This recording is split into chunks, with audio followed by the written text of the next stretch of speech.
Ouais, nous sommes sur Antenne d'Europe 1, nous sommes également sur CNews.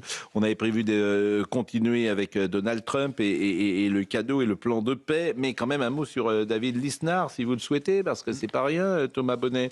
C'est votre truqué, dit-il. En fait, il faut expliquer les mots sont quand même forts. Alors, il faut expliquer ce qui s'est passé hier. Il y avait le bureau politique des Républicains. Il a été décidé qu'il y aurait 3 modalités possibles pour la désignation du candidat à la présidentielle.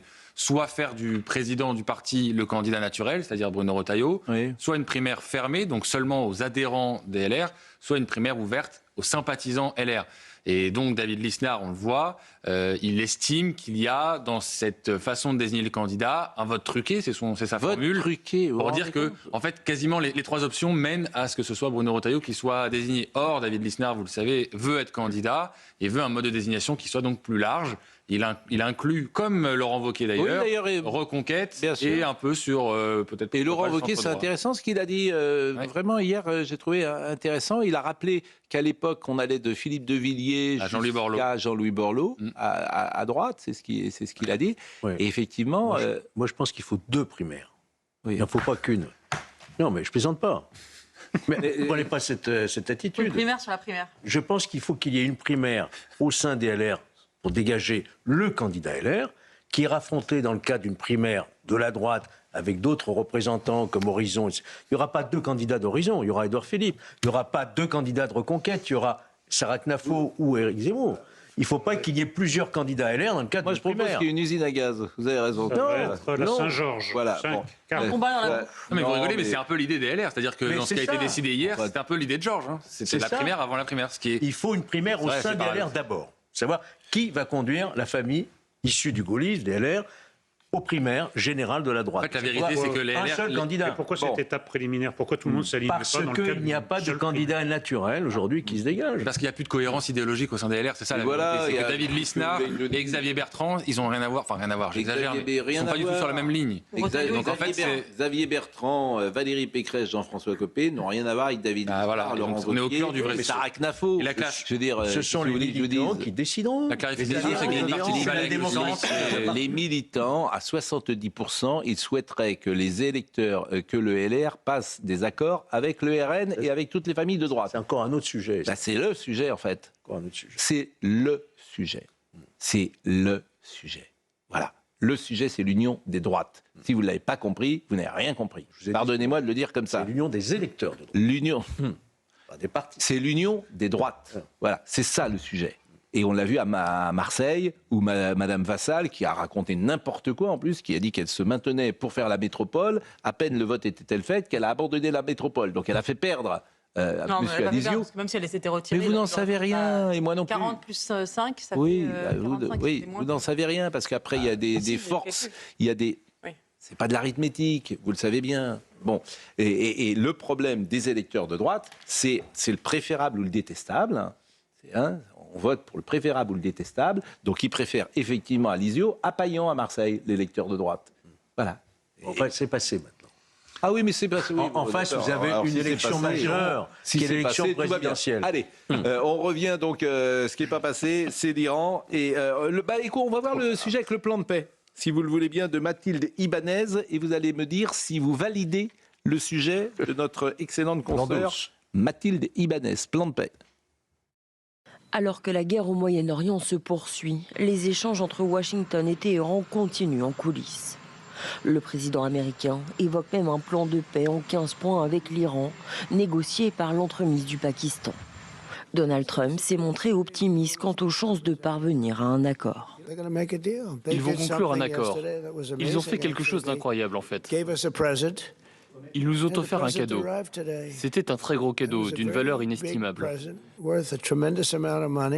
Je ne vais pas vous dire de quoi il s'agit, mais c'était un cadeau très important. Et ils nous l'ont offert en nous ayant prévenu qu'ils allaient le faire. Pour moi, cela signifiait une chose. Nous avons affaire aux bonnes personnes. Parmi les mesures envisagées pour mettre fin au conflit, 5 portent sur le programme nucléaire iranien. D'autres exigent l'arrêt du soutien aux groupes alliés dans la région, comme le Hezbollah ou le Hamas. Autre point crucial, le détroit d'Ormuz. Washington insiste pour qu'il reste ouvert à la navigation maritime. En contrepartie, l'Iran obtient une levée des sanctions internationales ainsi qu'un soutien à son programme nucléaire civil. Pour laisser le temps à l'Iran d'examiner ses propositions, les États-Unis envisagent un cessez-le-feu d'1 mois, selon une chaîne israélienne. Vincent Herouette. Voilà, c'est le fait d'1 mois, donc on va se retrouver au mois de mai. Alors on est en mars. Finir à la saison. Oui. Oui, mais bon, dites-moi quelque chose que je puisse comprendre, que les téléspectateurs puissent comprendre. Le sujet est très bien. Est-ce qu'on ne se dit pas tout ça pour ça? Tout ça pour ça, si les Iraniens... Est-ce qu'ils vont pas recommencer? Le point clé, il y a deux... Les Américains... Donald Trump avait une idée fixe, c'était la balistique. Il n'acceptait pas que l'accord qui était conclu avec les Iraniens il y a 10 ans de ça exclut la question de la balistique. Et donc, on ne pouvait pas laisser les Iraniens développer leurs lanceurs au point de menacer la planète entière. Avec une bombe sale ou avec une bombe qu'ils auraient réussi à bricoler, on ne sait pas. Mais en tout cas, il n'était pas question qu'on oublie, qu'on laisse tomber cet aspect-là des choses. Ça, il l'obtient. Qu'est-ce qu'il disait d'autre? Il y avait le nucléaire civil. Alors, il n'est pas question d'interdire aux Iraniens d'enrichir de l'uranium, parce qu'effectivement, c'est un droit qui est accordé à tous, même si vous avez signé le traité de non-prolifération, celui d'avoir du nucléaire civil. Là, on y revient, ils acceptent dans le plan qui est proposé en 15 points, mais qui va disparaître. Dans 3 jours, on n'en parlera plus du plan en 15 points, on reparlera éternellement, par contre, des 3 questions, de la balistique, du nucléaire civil et qui ne peut pas devenir militaire, et donc l'enrichissement de l'uranium s'arrête bien avant les 60% qu'ils ont accumulés. Et puis enfin, dernière question, les proxys, c'est-à-dire le soutien au Hezbollah, le soutien aux Houthis, etc. Extraordinaire, c'est qu'on ne parle pas du peuple iranien, qui a complètement disparu des préoccupations. Non. Là, complètement. Oui, mais c'est pas pour le peuple iranien, c'est pas pour soutenir le soulèvement des Iraniens que l'Amérique est entrée en guerre, ni qu'Israël. Enfin, ça nous intéresse quand même. Oui, non, mais d'accord, mais ça c'est vous. Mais allez vous enrôler. Allez vous enrôler. Allez effectivement combattre les gardiens de la révolution dans les. Non mais il faut accepter d'avoir mal. On peut armer le peuple. Mais moi, je ne dis pas que le régime, d'ailleurs, je ne crois pas à l'affichage qui est fait depuis maintenant 10 jours d'un pays qui est totalement écrasé sous les bombes, qui est décapité, qui nous fait croire que tout va bien, il ne s'est rien passé, que Ramenaï a remplacé Ramenaï, que les fonctionnaires fonctionnent et que le régime tient bon. Je n'y crois pas. Je ne crois pas à ça. Bon, écoutez, vous aviez conclu sur l'antenne d'Europe 1 ce matin en disant « on verra ». Oui, ça c'est facile. On verra. Je dois avouer. C'est ce que vous avez dit. Et pour conclure cette intervention, eh bien, je vous propose quelques notes de musique, peut-être, qui résument. Plein les cieux, des hivers crépitants près du Chahan. Tu verras. Évidemment, ça aurait été mieux si on avait entendu tu verras. Mais, le pétrole c'était l'idée, en tout cas. La bourse a repris 5%. C'était l'idée. Restez avec nous parce qu'il y a eu le premier conseil municipal de Saint-Denis. Le nouveau maire insoumis Bali Bagayoko a pris ses fonctions dans une ambiance très tendue. Lors du conseil municipal, Mathieu Hanotin a été hué sur fond de prise de parole particulièrement clivante. Ce qui se passe est vraiment très très intéressant, parce que c'est du jamais vu. C'est du jamais vu. C'est-à-dire qu'il y a toujours, c'est effrayant. Exactement, c'est effrayant. Il y a toujours une forme de respect. Il y avait des règles. C'est toujours pareil. Les règles non écrites, les lois non écrites, elles existaient en France. Elles n'existent plus. Ces gens sont mal élevés. Ouais. Ils sont mal élevés. Ça va bien au-delà. Mais on l'a franchi un pas, on l'a franchi. Donc, il y a une forme de. En fait, on est passé d'Édouard Balladur, un homme d'État qui demandait à ses supporters, je vous demande de vous arrêter, lorsqu'il sifflait, en l'occurrence, c'était Nicolas Sarkozy. C'était Jacques Chirac, non? C'était l'élection de 95. Ouais, c'était la primaire. C'est pas la primaire. Le premier tour. Le premier tour. C'est Jacques Chirac. D'ailleurs, je vois que M. Lescure propose un observatoire de la primaire. C'est intéressant, ça. Oui, il a proposé... Avec un numéro vert. Avec un numéro vert. M. Lescure a proposé un observatoire de la primaire. Je veux bien en faire partie. Bon. Donc on est passé d'un certain niveau d'éducation, de culture, de rapport au monde, Édouard Balladur, qui demande à ses supporters, je vous demande de vous arrêter, à des braillards, à des criards, des gens mal élevés, revanchards, à des revanchards, qui se préparent. C'est plus l'alternance politique, c'est la vengeance. Oui, c'est la vengeance. Non, mais c'est pas ça. Dans les images qu'on va montrer, vous allez voir que c'est un retour à la Révolution. Moi, il y a une image qui m'a beaucoup marqué, beaucoup effrayé, c'est qu'il y a un de ces maires qui est escorté, mais on le tient à la manière dont on mène un condamné à l'échafaud, pendant qu'il y a l'équivalent ou les successeurs des tricoteuses qui le huent. Donc ils reviennent à l'imaginaire révolutionnaire très violent de 1793. C'est plutôt un retour à d'anciennes mœurs. Voilà. Mais ces sans-culottes préparent. Parce que moi, je veux dire, vous me parlez de la Nouvelle-France en focalisant sur ces quelques villes, qui sont autant de ghettos, hein, électoraux, des ghettos électoraux, mais qui sont très limités, parce que c'est pas la France profonde, c'est pas l'immensité de la France périphérique abandonnée à son sort, c'est pas même les villes moyennes, etc. Vous focalisez là-dessus, ces gens vivent dans une espèce d'attente de la guerre civile, d'un grand règlement de compte, d'une révolution effectivement à venir. Mais ça n'aura pas lieu. Vous n'en savez rien, moi non plus. Parce que si les mêmes causes produisent les mêmes effets, donc s'il y a une immigration massive partout en France, vous pouvez imaginer que ça se passe partout en France. Alors écoutez ce que dit quand même... Quel avenir avec l'immigration? Mais la guerre civile, c'est demain matin. Oui, alors je retire le mot guerre civile, si vous me permettez. C'est un mot que je n'ai jamais employé ici. Parce qu'il est fortement connoté. Il faut que vous nous communiquiez la liste des mots qu'il ne faut pas utiliser. Non, quand vous me dites la guerre civile, c'est demain matin, mais dans la tête de ces gens-là, ils sont déjà. Oui, ça c'est pas la même chose. Dans la tête des gens les furieux qui étaient en train d'agonir et de sortir le maire comme si c'était le représentant de l'ancien régime qu'il fallait conduire à la guillotine, effectivement, ils sont dans un esprit de guerre civile. Bon, je préfère que vous disiez ça, effectivement, plutôt que de dire la guerre civile, elle est demain matin. J'ai toujours remarqué que vous préfériez les périphrases plutôt que des vérités cash. Est-ce qu'on peut écouter Mathieu Hanotin, s'il vous plaît? Parce que Mathieu Hanotin, c'est un homme du PS. Mais j'ai envie de dire, évidemment, j'ai envie d'avoir de la compassion pour lui. Mais il n'a que ce qu'il mérite. Voilà. Ça fait des années qu'on leur dit. Oui, mais là, vous êtes comme les montagnards qui regardaient Marie-Antoinette et... Le PS n'a que ce qu'il mérite. Non, c'est vrai. Je ne peux pas vous dire autre chose. Le PS n'a que ce qu'il mérite. Oh, c'est pas une joie mauvaise, franchement, en disant ça. C'est arrivé à des maires LR aussi. Oui, mais les LR, au moins, ils ont combattu parfois. C'est pour ça que je vous dis. Ils ont un peu combattu. Il y en a qui ont été en liste aussi. Voilà, un peu. Oui. Mais le PS, voilà. On ne frappe pas un homme à terre. Mais je suis d'accord avec vous. Sauf quand on s'appelle Patrick Cohen et qu'on fait une édito sur Rachida Dati. Mais en revanche, je vous propose d'écouter Mathieu Hanotin. Parce que j'aime profondément cette ville, à la croisée des époques, des cultures et des influences. Parce que ce qu'il adviendra de Saint-Denis nous concerne et nous dépasse.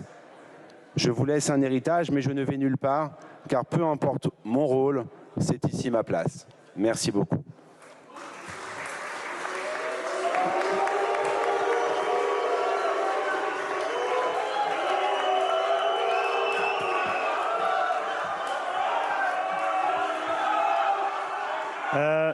S'il vous plaît, s'il vous plaît, s'il vous plaît, s'il vous plaît.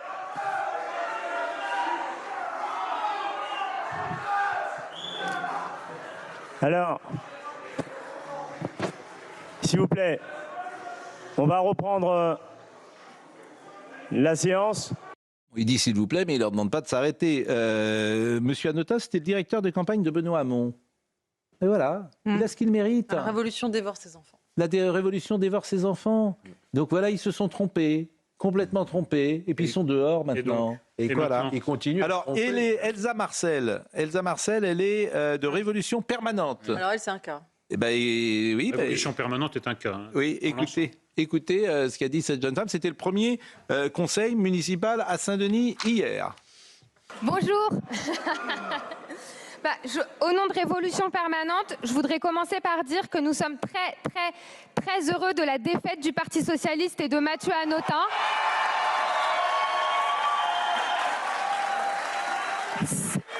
C'est la défaite de 6 années de politique policière et sécuritaire qui ont ciblé la jeunesse de nos quartiers en fermant les antennes jeunesse, en transformant la ville en terrain de jeu pour des policiers armés jusqu'aux dents et en faisant exploser la vidéosurveillance dans toutes les rues. Nous avons dénoncé les réponses sécuritaires à la crise sociale et exigé le désarmement de la police municipale et la justice et la vérité pour Yanis, Naël et toutes les victimes de violences policières. c'est la force des jeunes qui se sont révoltés après la mort de Naël, pour lequel on doit manifester nombreux cet après-midi à Nanterre. Et je voudrais en profiter pour dire que si l'Assemblée nationale, elle fait une minute de silence pour un néo-nazi, ici, c'est aux victimes de violences policières qu'il faudra rendre hommage en faisant résonner depuis Saint-Denis et Pierrefitte leur nom très fort et le mot d'ordre, pas de justice, pas de paix. Donc pour cette jeune femme, M. Hanotin est un fasciste. Non, mais c'est formidable. Non, mais tout d'ailleurs. y est. Il y a les barbus, il y a les kéfiers, etc. Mais faisons un sort particulier au maire socialiste sortant. Moi, je me tourne vers M. Faure. Pourquoi il ne prend pas la parole, M. Faure, pour dénoncer ça? Pour dénoncer que des représentants de son parti sont menacés, sont humiliés, sont escortés comme s'ils allaient vers l'échafaud. Et qu'ils ne disent pas aujourd'hui, il n'y aura plus jamais ni accord local ou national. Il n'est pas crédible. Oui, mais quand on en est arrivé là, Éric Nolot. Quand on en est arrivé là et qu'on dirige le Parti socialiste, il faut dire quelque chose. Et s'il reste un peu de dignité et de décence. Il dit quelque chose, il perd son poste. En fait, c'est aussi simple que ça. Donc vous savez très bien, je suis tout à fait d'accord avec vous, mais il y a une réalité électorale qui est celle que dans sa circonscription Seine-et-Marne, sans LFI, il est... Mais les journalistes, ils sont où, France Inter? Ils sont où si c'était le Rassemblement National ou si c'était des partis de droite qui disaient ça? Ils sont où? On les entend pas. Les lâches, les collabos, les nuls. Voilà. Et il y a quand même quelques justes de temps en temps qui élèvent la voix. Mais vous avez ça, c'est les collabos, les nuls, c'est les mêmes qu'en 40. Hein. C'est exactement les mêmes. On a la même sociologie. Il y a des gens qui regardent, qui ne disent rien, qui et ça, ils sont lâches. Moi, j'attends juste de voir cette jeune femme qui veut supprimer la police dans quelques années. Comment les jeunes femmes pourront se déplacer la nuit à Saint-Denis s'il n'y a pas de police pour les protéger. Je pense que la sécurité des femmes... Enfin, on ne peut pas à la fois vouloir que les femmes soient en sécurité et demander à ce qu'il y ait moins de violences sexistes et sexuelles et en même temps vouloir désarmer la police. Franchement, j'attends les résultats avec impatience. Tout est idéologique. Cette femme, vous savez qu'elle avait dénoncé Hanotin parce qu'Hanotin voulait en finir avec les vendeurs à la sauvette à Saint-Denis, qui effectivement créent des troubles à l'ordre public dans la rue, etc. Et elle disait que c'était fasciste de vouloir persécuter les vendeurs à la sauvette. Et cette jeune femme, qui nuisent aux habitants de Saint-Denis eux-mêmes, les habitants de Saint-Denis eux-mêmes demandent à avoir plus de régulation. Oui, mais ils ont voté pour M. Bagayoko. Oui, mais on verra dans quelques années. 13 000 personnes qui ont voté pour lui. On verra il a remporté la majorité, mais il y a quand même 13 000 voix sur 150 000 habitants. Toutes les villes, je le répète, mais toutes les villes aux États-Unis où ils ont voulu désarmer la police, ça s'est retourné. Quelques années plus tard, la population a demandé à ce qu'on réarme la police. Donc on verra dans Bali Bagayoko, on l'a invité d'ailleurs, on lui a lancé une invitation, M. Bagayoko. S'il veut venir, il est le bienvenu sur ce plateau. Allégeance au résultat, a-t-il dit. Allégeance, c'est son mot. Moi, je suis issu du milieu sportif et que même si l'on s'est entraîné pendant des mois, lorsque le résultat tombe, nous faisons allégeance. Mais ce n'est pas une allégeance pour dire que nous sommes définitivement morts politiquement ou morts sur le plan sportif. Mais c'est surtout une invitation à tirer les enseignements de ce qui nous a fait trébucher. Je le dis à l'ensemble de l'administration générale. Je le dis à l'ensemble des directeurs. Je le dis à l'ensemble des chefs de service.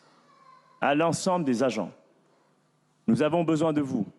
Nous avons besoin de tous celles et ceux qui ne vont pas regarder dans le rétroviseur.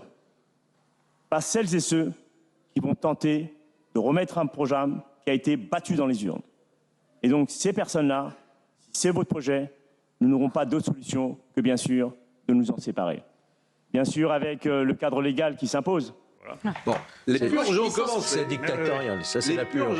Entendons-nous bien, qu'il y ait un changement au niveau du cabinet du maire, bien sûr, au niveau de la direction, bien sûr, mais il ne peut pas demander aux agents de la collectivité territoriale de dire pour qui ils votent, pour comment ils pensent et s'ils doivent rester ou partir. Ça, c'est contraire à la loi. Les policiers municipaux, pour ce maire, doivent être les représentants de la Nouvelle-France. Oui, mais ça, c'est pas tout doit être soumis à la Nouvelle-France. C'est contraire à toute la loi, c'est contraire à la loi, c'est contraire aux principes, à tout. Quoi. Ça s'appelle le communautarisme qui est en place. Ça s'appelle le séparatisme. Le séparatisme, pourquoi pas, en tout cas, et le sectarisme, bien évidemment. Vous savez, la liberté d'expression pour ces gens-là, on le dit régulièrement, si ces gens-là avaient le pouvoir, nous terminerions tous à Vladivostok. Il fait très frais. Oui, il fait très frais. Vous, peut-être pas Thomas Hill. Peut-être pas Thomas Hill. Thomas Hill, lui, Et Thomas Hill dirait qu'il ne faisait dans notre émission qu'un passage d'antenne et qu'il ne savait pas ce qu'il disait. Il disait non, mais moi je voyais Pascal vers 10h moins 10, il m'interrogeait, mais je ne savais pas de quoi il est. Monsieur le Président, je ne savais pas de quoi on parlait dans cette émission. Et si je l'avais su, alors là, j'aurais refusé ce passage d'antenne. Je m'y serais opposé fermement, bien sûr. Bien évidemment.